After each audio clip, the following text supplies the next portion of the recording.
Jean-François fournit la plupart des chaînes de la grande distribution française. Et lui veut des fruits très verts. C'est ferme, c'est bien dur. Il ne rentre même pas le pénétromètre, donc c'est ferme.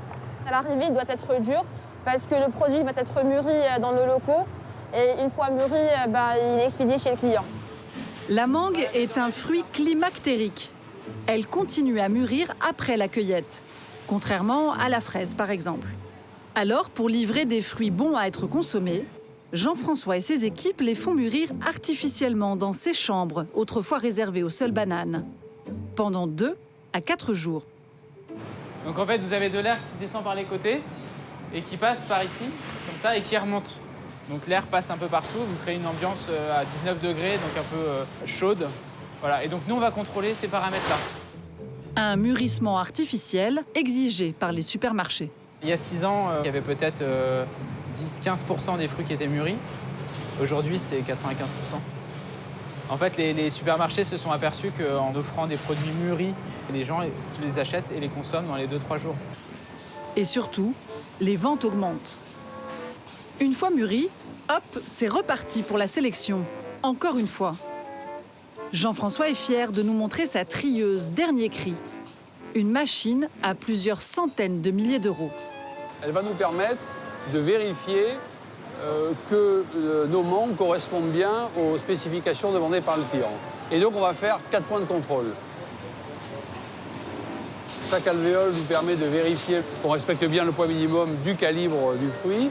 Ensuite, on va vérifier le taux de sucre par ultrason, ensuite la maturité par infrarouge. Et enfin, on va pouvoir vérifier la fermeté du fruit sur les 2 faces par un système de palpeur. Pas assez sucrée, trop petite, trop molle, trop dure. Ils écartent en moyenne 960 tonnes de mangue chaque année. Elles sont en partie données à des associations caritatives. Mais 70 tonnes finissent tout bonnement à la poubelle. C'est un mal nécessaire pour toujours avoir la même qualité sur nos rayons. Seuls les mangues bateaux passent par tout ce processus. Autrement dit, 98% des fruits. Les 2% qui voyagent par avion sont eux récoltés à maturité. Et le goût dans tout ça? On va avoir une texture un peu plus ferme, un peu plus crunchy, voilà, sur une mangue bateau que sur une mangue avion. On va retrouver le même goût, seulement on va avoir des goûts un petit peu plus nuancés. Un goût plus nuancé. C'est joliment dit, mais la vérité est moins subtile. Allez-y la pelle mangue, allez-y la pelle mangue. Allez-y la pelle mangue, allez-y la pelle fraise, allez-y la pelle mangue. Déjà, il y a une grande différence de prix entre les mangues bateaux et avions.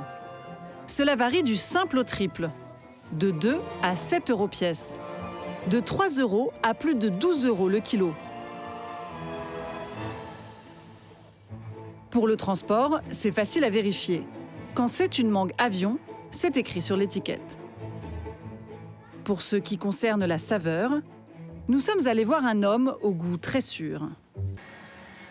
Chaque jour, il fait venir les plus belles mangues pour ses créations. Non, elles sont superbes, tu vois. Même ça, quand ça s'enlève. Oui, elles s'enlèvent. On devrait faire quelque chose de joli avec.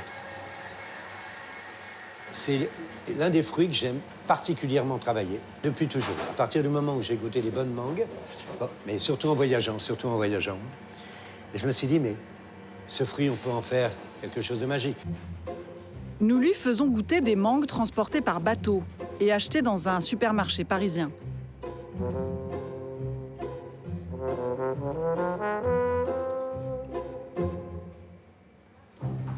Là, on s'aperçoit qu'en dessous, elle commence à avoir une couleur un peu jaune. Oh là là. Je l'aurais pas.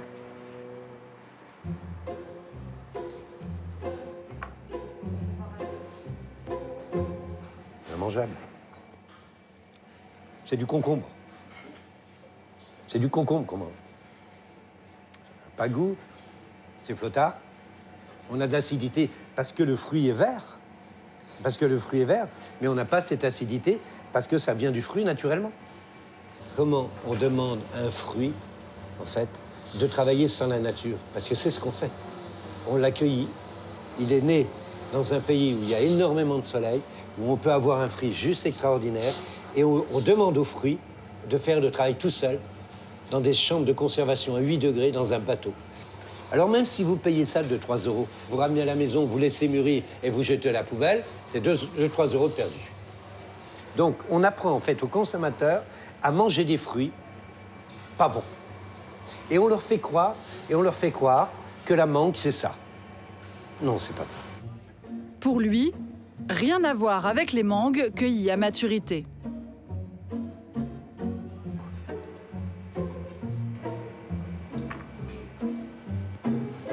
Ça, c'est bon. C'est vraiment bon. On ne peut pas ne pas aimer ce fruit. Elle est juteuse. Au moment où on la croque, on en a plein la bouche. Ça nous dégouline partout.